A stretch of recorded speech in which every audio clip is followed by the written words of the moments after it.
Во Владикавказе подходит к концу один из самых масштабных журналистских форумов в стране. Всероссийский фестиваль телевизионных программ «Восхождение» собрал в республике более 100 участников со всех регионов России. Сегодня на встрече с руководителями региональных филиалов ВГТРК председатель правительства Сергей Такоев и генеральный директор курорта Северного Кавказа Сергей Верещагин говорили о масштабе проводимого форума. Особенно важна его роль в развитии туризма в субъектах, а также в сохранении их историко-культурного и природного наследия. Сергей Такоев отметил, что на данный момент большое внимание уделяется развитию внутреннего и экстремального туризма. На сегодняшний день государственной компанией «Казбек-Тур» разработано 7 внутренних маршрутов по Северной Осетии. К концу 2015 года число маршрутов планируют увеличить в 2 раза.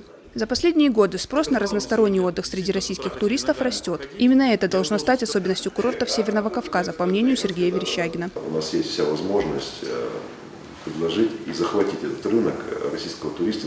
Нет худа без добра. Нет худа без добра, который раньше ездил в Европу отдыхать или в другие страны, а сейчас уже очень внимательно смотрит, а что в России есть. И нам как раз нужно рассказывать, что у нас есть и что мы можем предложить, в том числе путем проведения таких очень красивых событий и фестивалей. В свою очередь гости отметили масштабность фестиваля и большое количество интересных и достойных работ. Представители более 60 регионов России приняли участие в заключительном этапе фестиваля. Лучшие проекты оценивает профессиональное жюри, в которое вошли известные медиаперсоны и эксперты. Завершится телевизионный форум церемонией награждения победителей. Вы слышали сегодня, да, сами, что более 60 территорий только финалистов, да, это субъектов, то есть почти вся страна участвует. И для нас это очень важно. Вот правильно Сергей Викторович сказал, да, что и здесь все пришли к тому мнению, что, к сожалению, вот последние годы, может даже пару десятилетий, Кавказ ассоциируется с чем-то нехорошим, с чем-то опасным. Поэтому вот чем больше